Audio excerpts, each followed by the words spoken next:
Buenas tardes, ¿cómo están?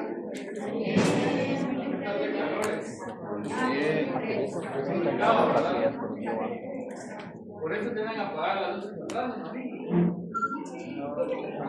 Porque ya no sirve. Pues vamos a dar ya prácticamente la última clase que tenemos presencial para finalizar el semestre. Y ahí nos vemos hasta el parcial, ¿verdad? Que eso sí continúa siendo presencial. Y vamos a seguir dándole continuidad a los temas. Dentro de un momento me van a hacer el favor de traerme un material que yo se los había prometido, y es respecto a los temas que estamos abordando. Entonces, de parte de la decanatura, me hicieron el favor de reproducir. Entonces, en un momento, pues vienen ellos, y eso va a ser, digamos, nuestra base para nuestro examen, hasta donde abarquemos. Como estamos hablando de corrientes filosóficas, les decía en algún momento que si nosotros quisiéramos profundizar más respecto al tema, vamos a encontrar que hay no solo dos corrientes filosóficas, 3, 4, 5, 6, 7, 8, no sé cuántas puedan haber, pero existen variedad, y cada una de esas se ha desarrollado en el tiempo de determinados filósofos, pensadores. Inclusive, pues, estas personas que han dado estas ideas, les decía yo que son personas sobresalientes, que muchas veces sus ideas inclusive trascienden hasta nuestros tiempos. Y en este momento estamos viendo digamos, las corrientes que más nos importan o las que más tienen una repercusión en el mundo jurídico hasta nuestros días. Y vamos a ver por qué. El justnaturalismo, ¿qué dijimos? ¿Qué era lo importante para el justnaturalismo? ¿O qué representa ese justnaturalismo? Eso lo debemos manejar nosotros siempre, ¿verdad? Por lo menos estas dos, el justnaturalismo y el positivismo jurídico, lo debemos de manejar sí o sí, porque de una u otra manera siempre salen discusiones, tal vez no bueno, ya se nos podría preguntar en el privado, pero más que todo en cuestiones de que ustedes tengan que presentar un argumento sobre una norma, sobre una ley.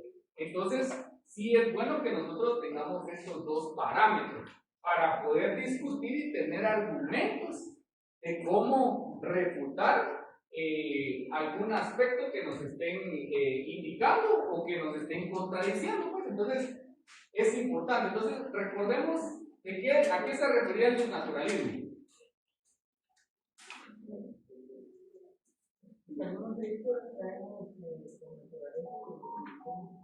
Pero el justnaturalismo más que todo funcionaba como una parte contraria al positivismo jurídico.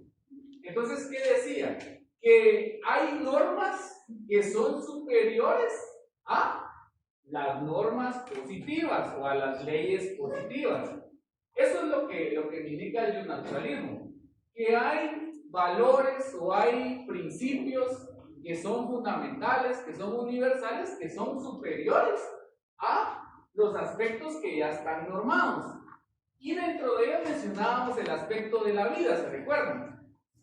Que la vida, por ejemplo, es un valor, digamos, fundamental, y estuviera o no estuviera normado, nosotros sabemos o tendríamos esa conciencia del valor que tiene la vida, de lo que significa la vida para la humanidad. Bueno, entonces veamos ahora más en el tema práctico, en qué ha repercutido o cómo ha trascendido ese jus naturalismo hasta nuestra época. Y entonces vamos a encontrar en primer lugar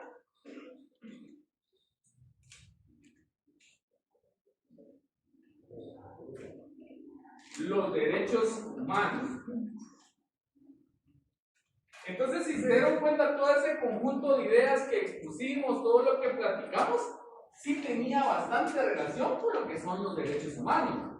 Ahora les pregunto yo a ustedes, ¿será que estos derechos humanos se reconocían en el siglo XIV o en el siglo XV? ¿En qué momento empezamos a hablar de derechos humanos? O tal vez no, ¿en qué situación empezamos a hablar de derechos humanos? Tal vez no me digan épocas ni años, pero ¿en qué momento se empieza a hablar de derechos humanos? A partir de la Revolución Francesa. A partir de la Revolución Francesa se empieza a hablar de derechos humanos. O sea, la Revolución Francesa, como les digo, es un año que ustedes, ese inicio, digamos, nunca se les debe olvidar, porque marcó, digamos, mucho de lo que tenemos actualmente como normativa, tanto interna como de carácter internacional. Entonces, después de esa época, entonces ya se empieza a trabajar o a profundizar más en lo que son los derechos humanos. Pero esto nace para contrarrestar una serie de violaciones que se cometían en contra de los humanos, ¿verdad? En contra de los ciudadanos, en contra de los nacionales de cada uno de los países, de las naciones o de los estados. Bueno, ¿cómo se plasman estos derechos humanos? ¿Cómo sabemos nosotros que sí existen esos derechos humanos? ¿Y dónde puedo revisar? ¿Dónde los encuentro ubicados? ¿Dónde encuentro estos derechos humanos? La Convención sobre los Derechos del Hombre. El primer punto de partida es la Declaración Universal. No lo voy a poner completo, ustedes lo apuntan ahí. Declaración Universal de Derechos Humanos. Ahí encontramos el asidero fundamental de lo que son los derechos humanos. Entonces, prácticamente es un punto de trascendencia, porque resulta que nosotros ya no solo como Estado observamos lo que son los derechos humanos a nivel interno, es decir, lo que nace de nuestras propias fuentes, sino que además tenemos que observar todos los aspectos o todos los tratados o convenios que son en materia de derechos humanos. ¿Bajo qué artículo hacemos esa incorporación? ¿O bajo qué ley hacemos esa incorporación de derechos humanos a nuestra legislación actual? A través de la Constitución, que es nuestra Constitución, por el año en la que fue creada, ya tenía esa influencia de derechos humanos. Si nosotros vemos ¿cómo se llama el preámbulo, perdón, ustedes pueden verificar ahí que lo que se intenta hacer es garantizar los derechos humanos, establecer la supremacía de la persona humana y de la familia. Entonces, ustedes pueden revisar y van a encontrar esta cuestión de los derechos humanos. Pero los derechos humanos se ingresan, digamos, a la legislación a través del artículo 46. ¿Se recuerdan? ¿Qué establece ese artículo 46? Ese famoso artículo 46. La preeminencia del derecho internacional en materia de derechos humanos. Ajá, entonces, gracias. Entonces, es el medio, digamos, para que todos estos derechos humanos, pues nosotros también los observemos. ¿Y por qué estamos obligados a observarlos? Porque lo mencionamos en la clase anterior. Guatemala es un estado que pertenece a la Organización de las Naciones Unidas. Entonces, Por lo tanto, al hacerse miembro, digamos, de este organismo internacional, Guatemala prácticamente adquiere los compromisos de analizar y revisar todos los instrumentos que en materia de derechos humanos emanen de todo el conjunto de estados. Por supuesto, no todos es una obligación que los ratifique Guatemala. Hay algunos que han dejado alguna reserva. Yo creo que eso lo ven en el próximo semestre de Derecho Internacional Público, pero la mayor parte sí los ha aceptado y los ha ratificado Guatemala. Entonces, esa es la manera, digamos, de cómo trasciende lo que es el naturalismo en este aspecto de derechos humanos. Hay otro aspecto que hablamos también en la clase anterior y es el tema de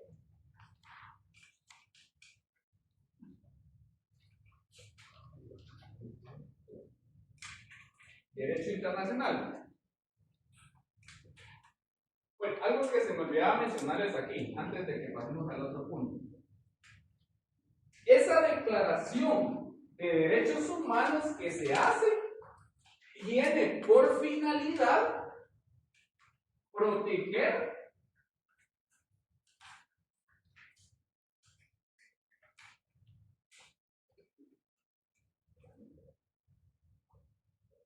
defender,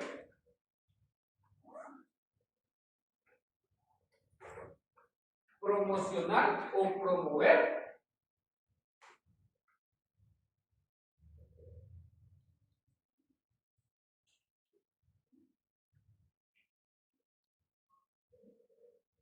la dignidad humana.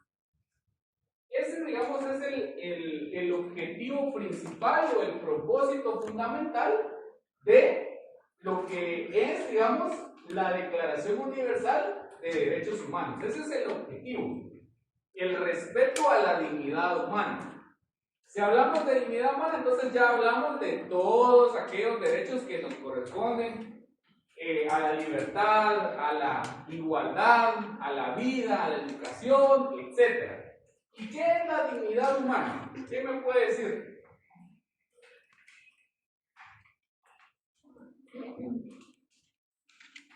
¿Qué es? Podría ser, digamos, cuando uno no se deja en determinado momento humillar, uno tiene que tener, cuando dicen tenés que tener dignidad, y no aceptar ciertas situaciones que van en contra de violar los derechos de una persona. Como cuando los trata mal un docente, ustedes dicen, están atentando contra nuestra dignidad. Ahora les pregunto, si utilizamos ese concepto, si utilizamos ese concepto, aquí estamos haciendo alusión. Porque nosotros muchas veces utilizamos palabras o conceptos que en realidad solo tenemos una noción de lo que significa. Pero la dignidad humana para ustedes debería ser un término con el que estén muy familiarizados. Tal vez porque es la valoración de la persona como tal, exactamente, incluyendo todas sus...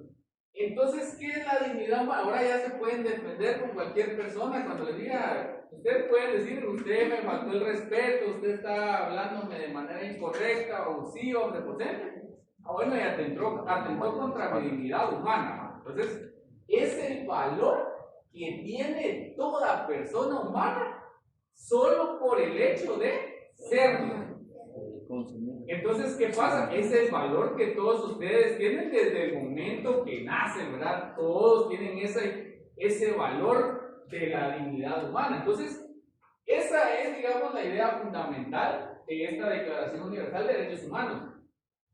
Que en todo el mundo, entonces, todos respeten y promuevan lo que son los derechos humanos en favor de quién? Del humano y en sí de su dignidad como ese ser humano que es. Entonces, es bien importante que ustedes sepan eso. Entonces, ahora ya saben qué significa esa dignidad humana. Y eso prácticamente se aplica a todas las ramas del derecho, a todas las ramas de la ciencia política, económica, etc. O sea, es algo que es oponible a todo el mundo, ¿verdad? Lo que son los derechos humanos. Bueno, pasemos al otro punto. Derecho internacional. ¿Qué están viendo ustedes en derecho internacional? ¿Qué están viendo ustedes ahorita? ¿Ah? Los territorios, los estados, Los límites. establecimiento de un estado. El Estado, su soberanía, sus límites territoriales, las fronteras y todo eso. Bueno, perfecto. Resulta que el derecho internacional reconoce, digamos, ciertos principios.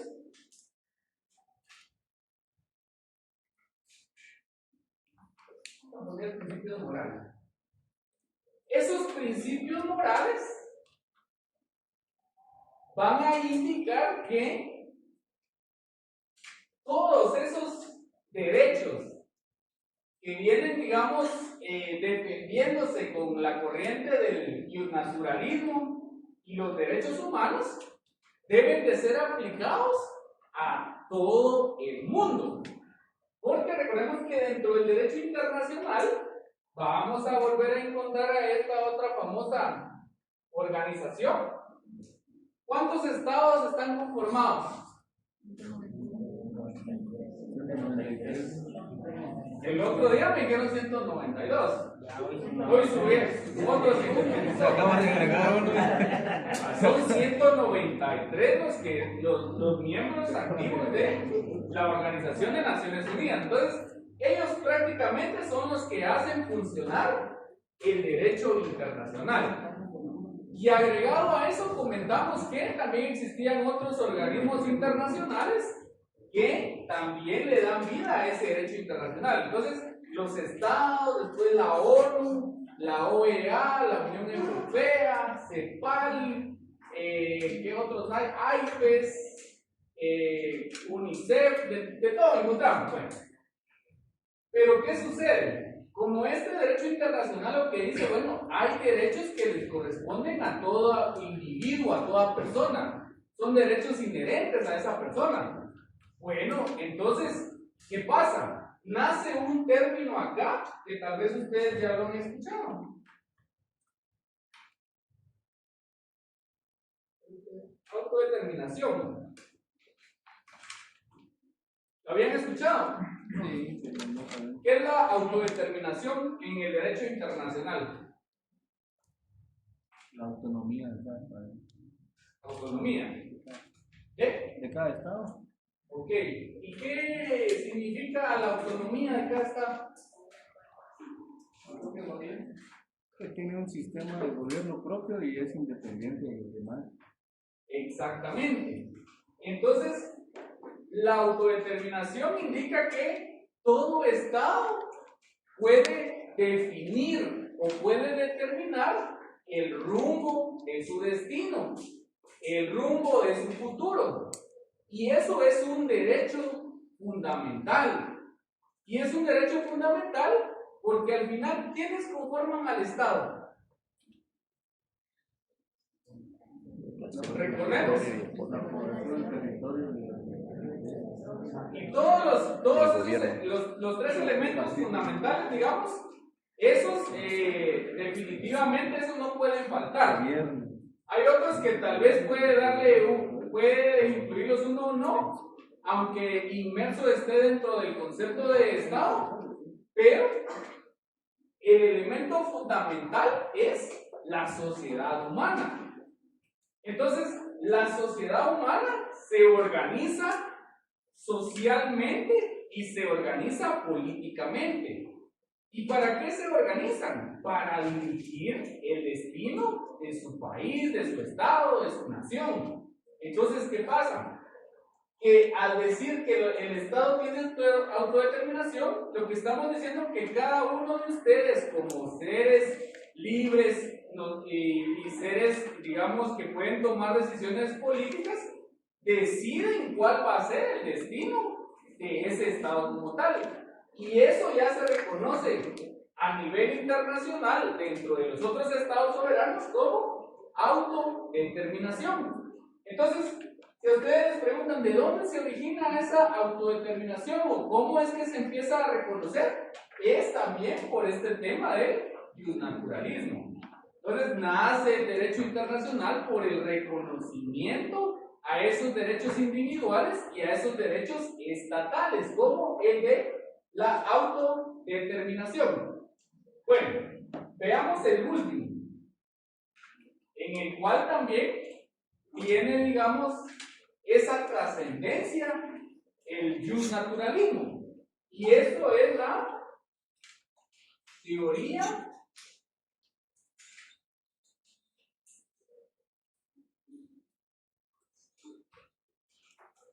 teoría constitucional. Bueno, ¿cuál de esos dos conceptos se nos familiarizan más a nosotros? ¿La teoría o lo constitucional? Aunque ustedes, ¿qué es una teoría para ustedes?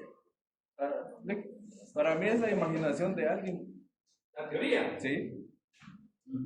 Porque realmente cuando alguien crea una teoría, está plasmando lo que está pensando, lo que se ha imaginado.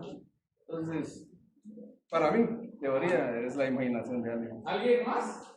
Ustedes ya recibieron teoría del proceso, teoría del Estado. ¿Qué otra teoría han recibido? Solo esas dos, creo. Bueno, vamos a decir, como dice el compañero ahí, ¿no? Son los aspectos fundamentales que uno va pensando sobre determinado concepto. Por supuesto, esas teorías tienen que validarse, tienen que fundamentarse, tienen que validar, tienen que ser verificables. Bueno, pero el término que más se nos familiariza es el constitucional. ¿Por qué se nos familiariza más ese término? Porque aquí en toda la carrera debería el sistema educativo prepararnos dentro de todos esos niveles que vamos superando a nivel educativo, enseñarnos sobre la Constitución y cuáles son esos derechos fundamentales que nosotros tenemos. Sin embargo, ustedes saben, y pues algunos seguramente sí experimentaron esa enseñanza que les decían en qué consistía la Constitución, cuáles eran los derechos fundamentales que a ustedes les asistían. No sé si con ustedes pasó. A mí, por lo menos, nunca me dijeron de la Constitución ni nada de eso. Tal vez solo me mencionaron el término, pero nunca profundizaron un poco más. Bueno, pero eso es en el caso de una cultura educativa general. Pero nosotros, como futuros abogados y notarios, sí tenemos que conocer ese término constitucional. Y entonces, ¿qué sucede? Esta teoría constitucional nos indica que hay derechos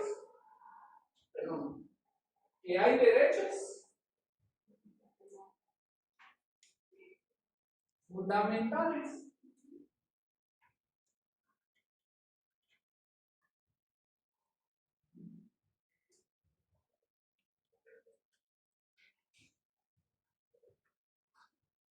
Entonces, ¿qué sucede? ¿Por qué nace, digamos, esta teoría constitucional o por qué se empieza, digamos, o por qué empieza a tomar auge? Y es porque esos derechos fundamentales deben de ser reconocidos y respetados ¿por quién? Ajá. Porque si estamos hablando de derecho constitucional, ¿quiénes son los principales protagonistas en esa novena? ¿Ah? La población, es decir, los gobernados. ¿Y quién es la otra parte? Los gobernantes. Entonces, vamos a decir que el Estado. El Estado traducido los gobernantes. ¿Y por qué sucede esto? Porque bajo este pensamiento, bajo esta corriente filosófica, se indica que el Estado debe limitar su actuar para que respete los derechos fundamentales de cada persona, de cada ser humano, atendiendo también a esa dignidad humana, a esos principios morales que son inalienables, universales, absolutos, etc. Entonces, cuando surge esta teoría constitucional, entonces lo que hacen es no solo indicar cuáles son algunos de esos derechos fundamentales que le asisten a toda persona humana, sino que también establece límites para que el Estado pueda actuar. ¿O será que en nuestro caso el Estado tiene un poder ilimitado? No. ¿Cuál es el marco de actuación del Estado? ¿Cuál es su competencia? Lo que la ley le ordena. Ajá.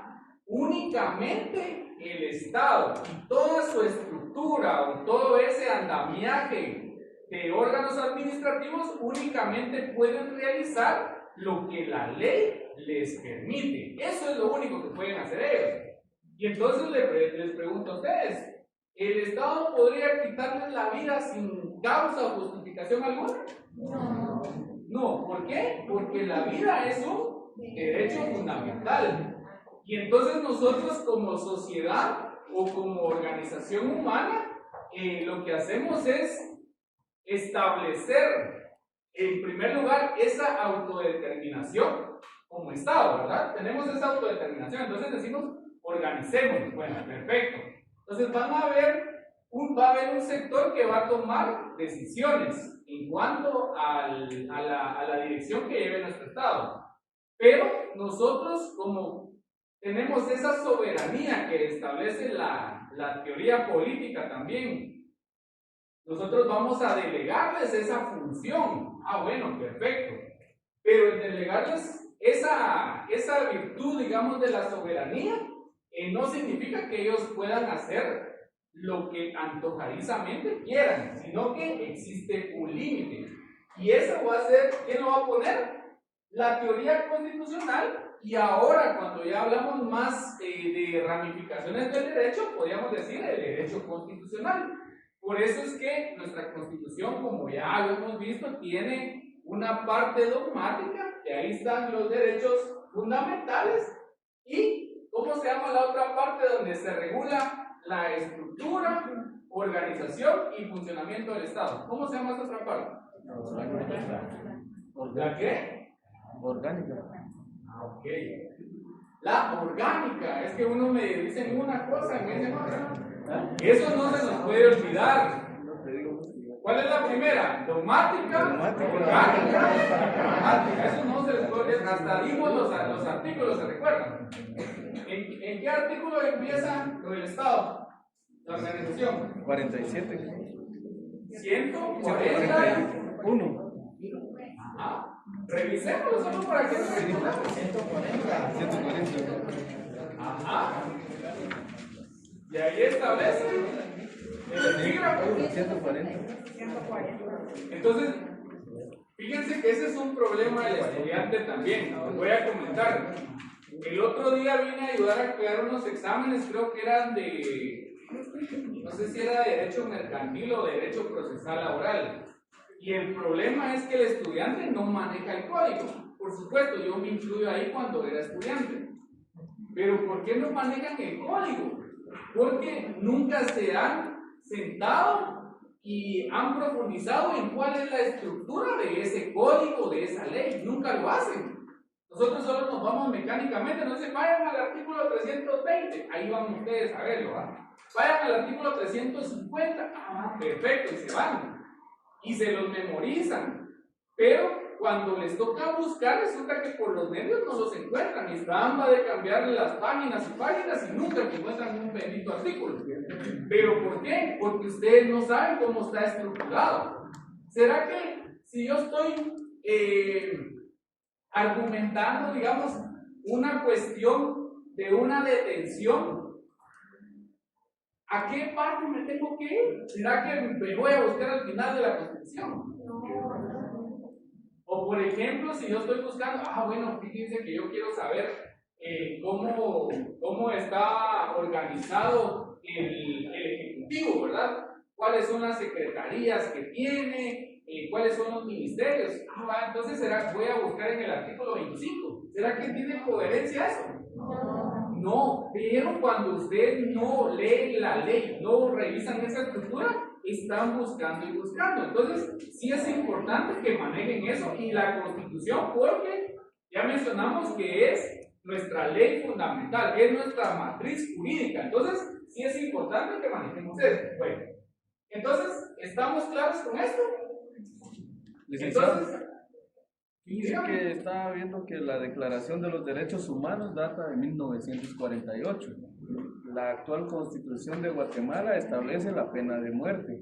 Si ya estaba siendo influenciada la población en ese entonces, en el 85, por los derechos humanos, ¿por qué plasmaron la pena de muerte en la actual Constitución? Les dio la gana. tu determinación. Sí. Porque es Ya contrario. existía el famoso Pacto de San José. El Pacto de San José prohíbe la pena de muerte.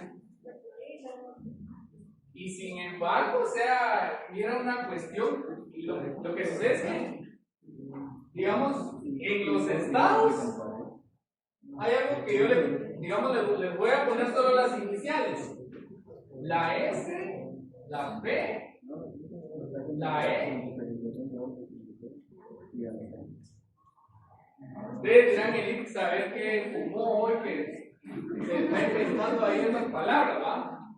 Pero en todo estado, o para entender cómo funciona cada estado, debemos observar múltiples factores, como lo son los siguientes: aspectos sociológicos, políticos, económicos, sociales y culturales. Entonces, ¿qué pasa? Que nosotros, como guatemaltecos, hemos tenido una historia y hemos tenido momentos políticos álgidos, momentos políticos de crisis. Y no nos vamos tan atrás en el tiempo. Hace poco querían deslegitimar una elección. ¿Será que eso ya estaba en el presupuesto del Estado, que iba a tener esos problemas, esa crisis? No, o sea, todo eso se da dentro de estos problemas.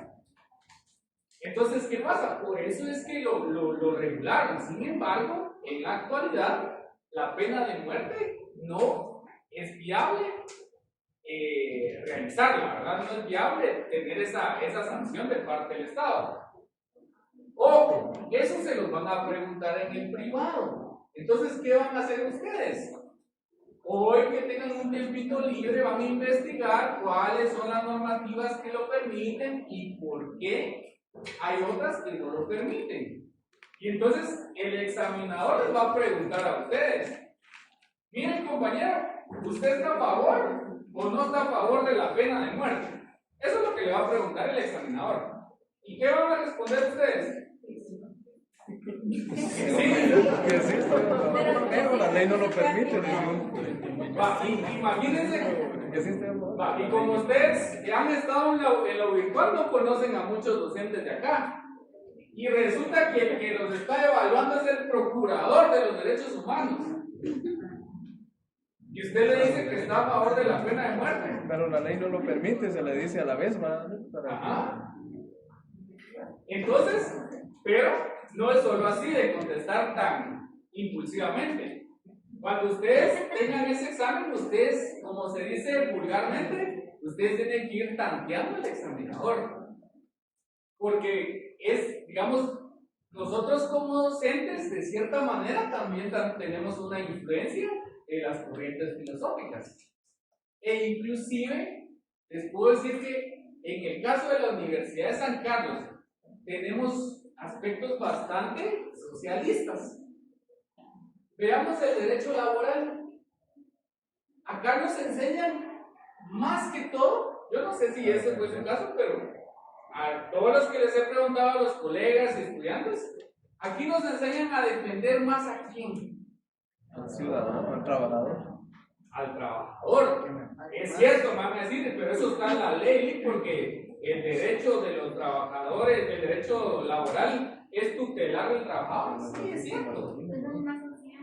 ¿Perdón? ¿Quién está hablando? Ah, perdón.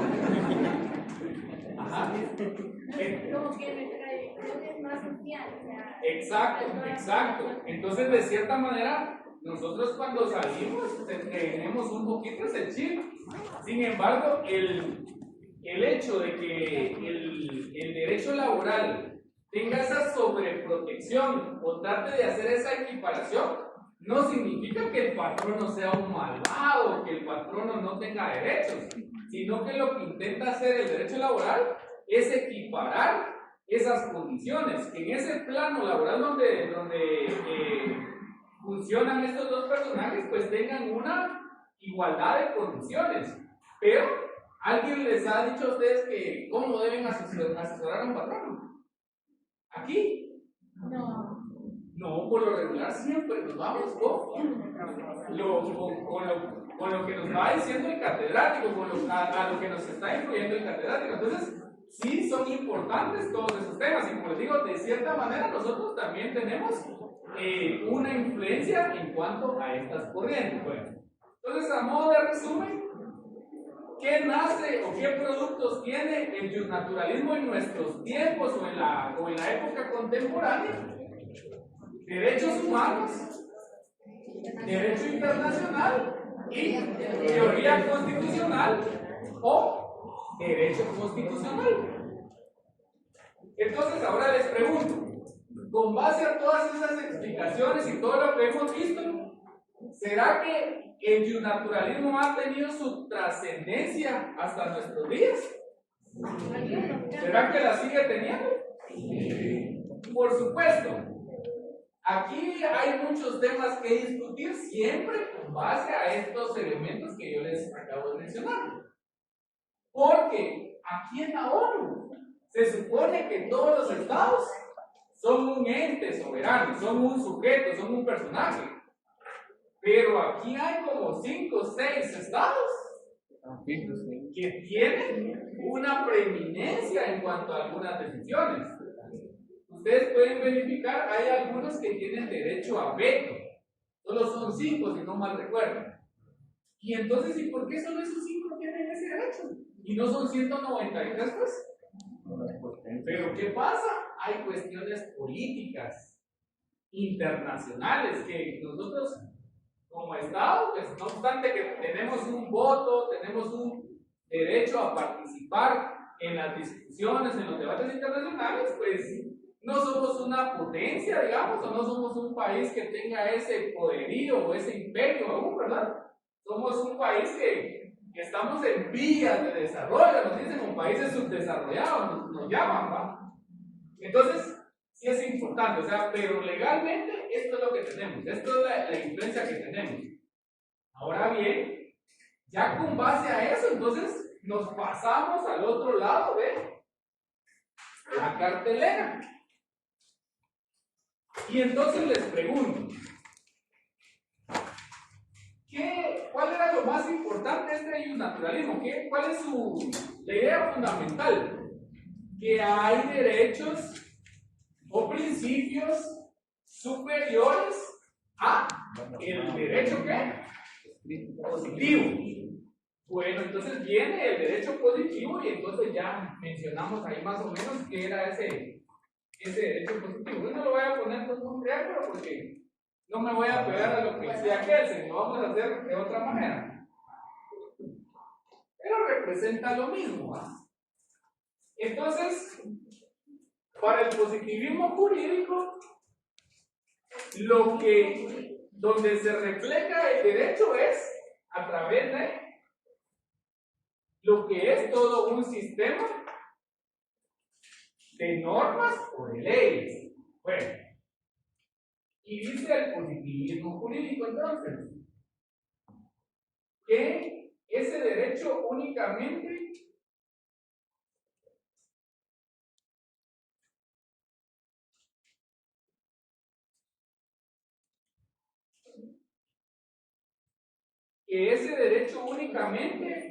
surge por factores políticos o sociales.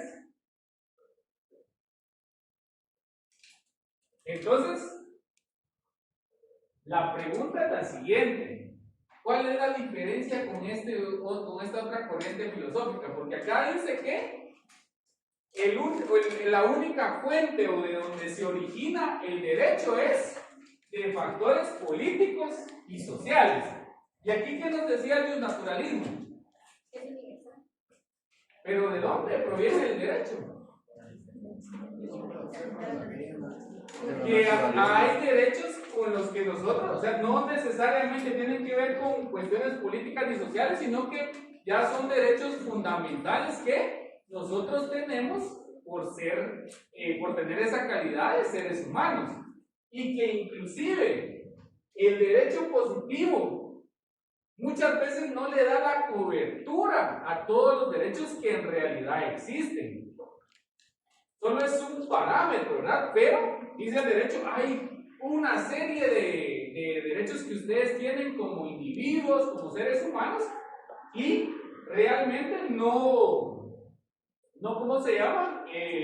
No responden, digamos, siempre a lo que está regulado en las leyes. Bueno, perfecto. ¿Y se recuerdan ustedes acá? ¿Cuál era, digamos,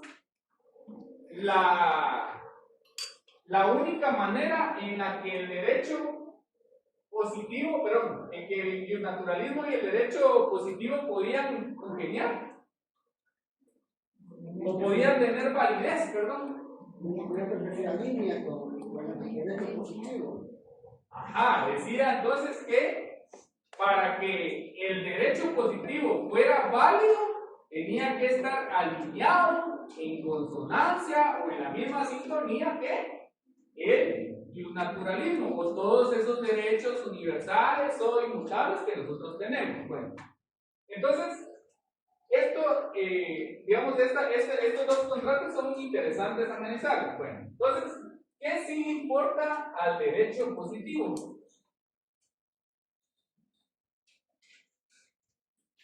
La norma. Eso es lo que más le importa al derecho positivo, es lo que más donde encuentra su fuente fundamental, ¿verdad? Donde encuentra podríamos decir, uno de sus pilares fundamentales.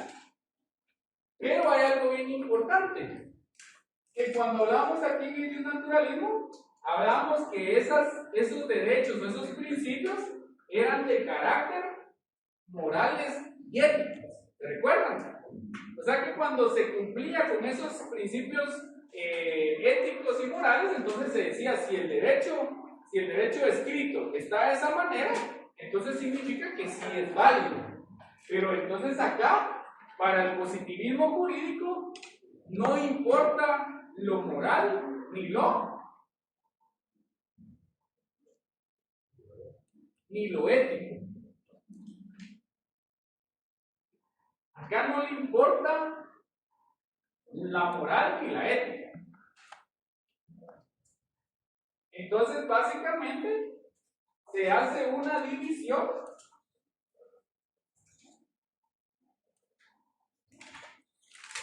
en lo que es el derecho y la moral. En cambio, aquí, ¿cuál era esa situación? ¿Cuál era esa relación de esos dos conceptos? En el naturalismo. En el naturalismo sí utilizaban y buscaban amarrar lo que era el derecho con lo que era la moral en esta parte. Pero de este otro lado dicen, no, aquí a nosotros no nos interesa si usted tiene derechos de nacimiento o si usted le dijeron que le asistían unos principios. No, a nosotros lo que nos importa es únicamente lo que está regulado, es decir, la norma y por ende el derecho, pero un derecho que no está influenciado. ¿Por qué? Por la moral. Bueno, y entonces dicen ustedes, bueno, interesante, pero todavía no logro establecer esas diferencias entre esas dos corrientes filosóficas. Bueno, entonces busquemos el siguiente punto. La validez. ¿Qué es lo que estábamos hablando hace un ¿qué sucede? Aquí dijimos, se validaba el derecho natural siempre y cuando, o el derecho positivo, perdón, se validaba siempre y cuando estuviera basado en la justicia. ¿Se recuerdan? Y ahora aquí, como aquí no existe nada de moral ni de ética, entonces aquí solo están las leyes y está todo este asunto de esta estructura jurídica, constitucional, ordinario, reglamentario, individualizado, tratados internacionales, etc. Entonces, se preguntan, entonces, ¿cómo, si para el naturalismo era tal situación, ahora cómo será para validar el derecho positivo? Entonces dicen ellos que la única manera de validar el derecho positivo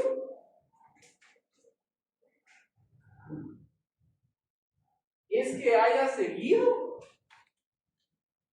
Le voy a poner aquí proceso o procedimiento, ahorita les voy a explicar por qué.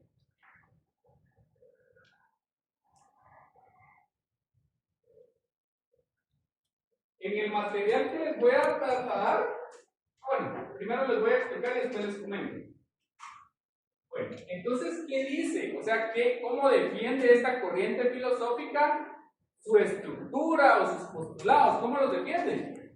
Dice que el derecho va a ser válido, el derecho que está en normas, que está en leyes, va a ser válido únicamente cuando haya pasado por el proceso de creación de normas. ¿Cuál es ese proceso? ¿Será que hay un orden? ¿Hay una forma de hacerlo? ¿Hay una manera de hacerlo? ¿Cuál es ese proceso? La iniciativa. O sea, les pregunto, ¿qué leyes, qué código es este? ¿Cargué? Ah, bueno. Déjame. ¿Cómo sé que esta, al final, si lo vemos desde este punto de vista, acá ya lo abordamos, ¿verdad? Derechos fundamentales. Ahora nos vamos al derecho positivo. ¿Será que es parte de ese positivismo jurídico la Constitución? Sí, ¿verdad? Está en esa famosa pirámide, está en esa estructura. Bueno, ahora les pregunto, ¿por qué ustedes obedecen o atienden o dan por válido lo que está establecido acá? ¿Ah? ¿Por qué ustedes le dan validez al contenido de esta norma?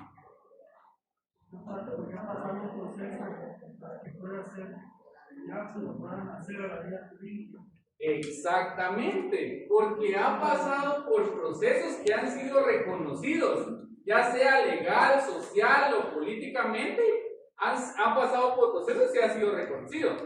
Ahora les pregunto, si vengo dentro de unos 5 años, voy a traer esta constitución y voy a traer otra, pero la otra con reformas. ¿Cuál va a tener valor? ¿O las dos van a tener valor? ¿Cuál va a tener valor? La que tiene la reforma. ¿Y por qué? ¿Por qué va a tener ese valor? Porque dentro de la Constitución de esta de 1985 tenemos un procedimiento para reformar la Constitución. Hay un procedimiento que se puede realizar por medio de una Asamblea Nacional Constituyente y otro proceso que se puede realizar por medio de ¿quién? Pero ¿quién es el órgano que conoce? El Congreso de la República. Entonces, eso apúntelo también. Entonces, hay una parte de la Constitución que se puede reformar por el Congreso de la República de Guatemala. Y hay otra parte que se puede reformar únicamente por una Asamblea Nacional Constituyente. Entonces, ¿cuál va a ser ese valor que va a tener cuál va a ser esa validez que va a tener eso? El conjunto de normas o conjunto de leyes, ¿cómo va a adquirir ese valor? porque ha pasado por eso el proceso de creación de leyes. ¿En qué artículo está eso? ¿En qué artículo está donde se habla de la creación de leyes?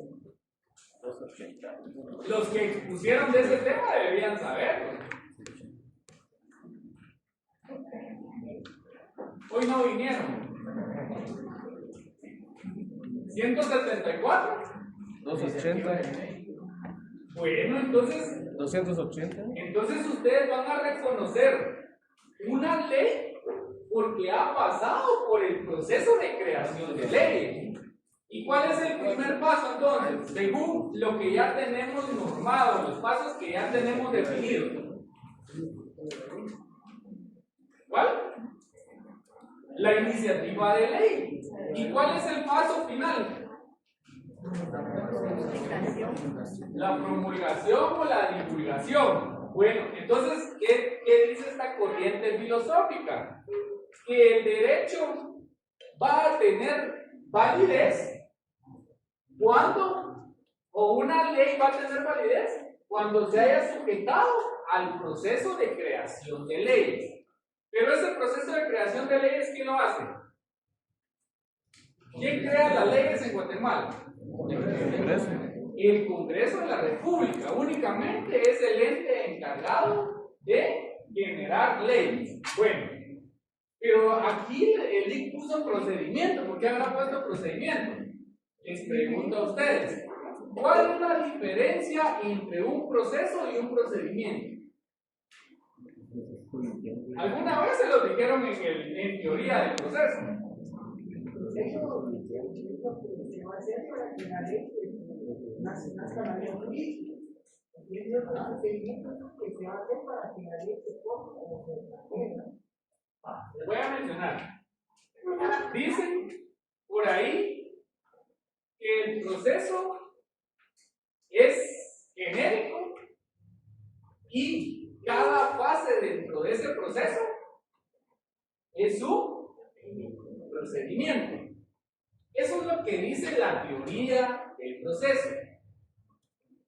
Pero acá lo estamos viendo desde un punto de vista más administrativo. Les voy a decir por qué. Dentro de esta pirámide, ¿dentro de qué categorías pueden? Bueno, dentro de esta pirámide todas son normas. Todas son leyes, todas tienen disposiciones legales. ¿Es cierto eso o no? Sí. Todo, o sea, desde un contrato hasta la Constitución, hasta la ley de amparo, hasta la ley de emisión del pensamiento, todas son normas. El reglamento de tránsito, la ley de la SAT, etc. Todas esas son normas. ¿Sí estamos claros con eso? Bueno, ahora esas normas, como les digo, hay constitucionales, hay ordinarias, hay reglamentarias y hay individualizadas. Entonces, ¿qué me está diciendo este postulado? Que la validez únicamente se va a adquirir cuando haya pasado el proceso de creación de leyes. Entonces, ¿a quién corresponde ese proceso? Al Congreso de la República de Guatemala. Bueno, ¿y es en qué categoría está de la pirámide kelseniana? Las leyes que emite el Congreso, ¿en qué categoría están? ¿Ah? Ordinarias. ¿Eso qué es? ¿Primera, segunda, tercera o cuarta? Perfecto. Entonces vamos a contar este segundo. Entonces esa teoría me dice que solo, según lo que estoy viendo aquí, solo va a tener validez lo que haya pasado por ese proceso de creación de leyes. Pero recordemos que al final no solo es el Congreso que emite disposiciones, aclaro, no ley, disposiciones, porque aquí en la categoría constitucional, ¿quién emitió y quién dio validez a ese proceso? ¿Fue el Congreso? No. Fue la Asamblea Nacional Constituyente, ¿va? Ese fue un proceso también, pues. Entonces ahí ya abordamos dos. Ahora los reglamentos. ¿Quién emite los reglamentos? ¿Será que es el Congreso de la República? ¿Quiénes emiten los reglamentos? Órganos administrativos. Los órganos administrativos o las instituciones o las dependencias en las cuales, digamos, la misma ley ordinaria que emitió el Congreso le faculte para emitir ese reglamento. Y veamos también, el presidente de la República, el Consejo de Ministros, también emite reglamentos. Veamos el artículo 183, si no me recuerdo, 183E.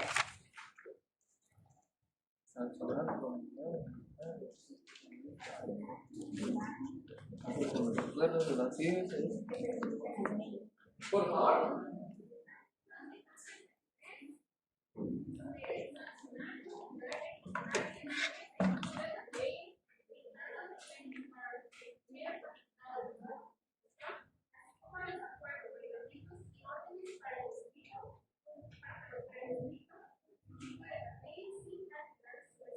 Ok, el presidente entonces también puede emitir reglamentos. ¿Y los decretos que emite el presidente cuáles son? Y decimos que los decretos son del Congreso de la República. ¿Cuáles son esos decretos que emite el Ejecutivo según esa norma?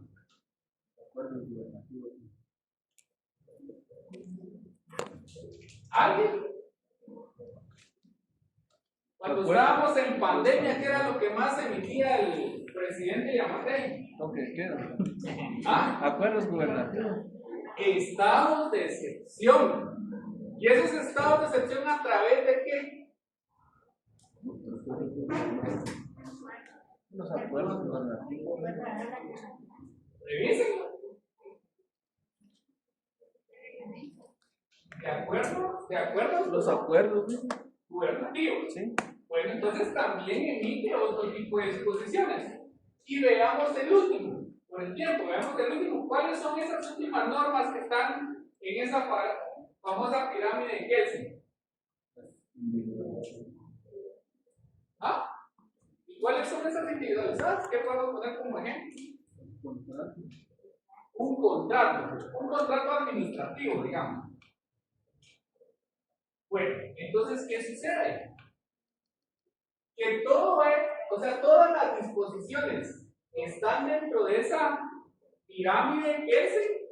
Para que tengan validez, tienen que haber llevado el proceso, independientemente quién sea el órgano que lo lleve a cabo, o el procedimiento en su defecto. ¿Por qué procedimiento? Porque, resumen, ya. Bueno, entonces vamos a dejar por aquí la clase. Les voy a compartir el material aquí que vienen los compañeros de... por favor, ¿qué pasó? Permiso,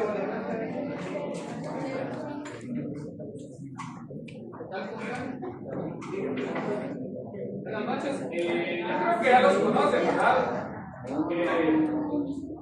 Mi compañero, todos son abogados acá. Ernesto Velázquez, él ha sido también tuvo la oportunidad de ser mi colaborador aquí en las clases que me ha tocado dar. Y yo les comentaba a él que quería trasladarles el material que les platiqué. Entonces él gustosamente me dijo: no tenga pena, trasládenme lo que hay que pasarle a los estudiantes, y yo con gusto se lo reproduzco. Entonces, esto siempre con el apoyo del señor decano, ¿verdad? Él siempre nos tiene que dar el visto bueno o validar las decisiones. Entonces, no sé si hay alguna información. Buenas noches, compañeros. Mi nombre es Ernesto Velázquez. Aquí nosotros estamos a cargo de la oficina de atención al estudiante. La oficina pues se encuentra en el edificio S7, en el primer nivel, a mano izquierda. Cualquier problema que tengan, nosotros estamos para apoyarlos. Si ustedes necesiten algún tipo de material, algún tipo de refuerzo o algún problema administrativo, se pueden abocar con nosotros. Les presento también al licenciado Israel Cabrera para que le dirigamos una palabra. Hola, ¿qué tal? ¿Cómo están? Buenas noches. Mi nombre es Israel Cabrera, como le indicó aquí Ernesto. Nosotros pues, estamos a cargo de la oficina de atención al estudiante y es necesario que nosotros apoyamos a ustedes, pero necesitamos que ustedes también vayan con nosotros para poder ver cuáles son sus problemáticas y ayudarlos. Les comento también que si ustedes necesitan algún tipo de refuerzo o algo, podemos nosotros gestionar un expositor que dé la clase de acuerdo al material que ustedes han visto, ¿sí? Y utilizaríamos el Open la RAE para que ustedes tengan una clase amena y pues tener un refuerzo. Sin más, pues buenas noches, te agradecemos a Lick y Julián, y también ahorita aquí les voy a dejar allá palabras a la licenciada Rosa. Buenas noches, compañeros. Tienen apoyo ahí en la oficina de estudiantes.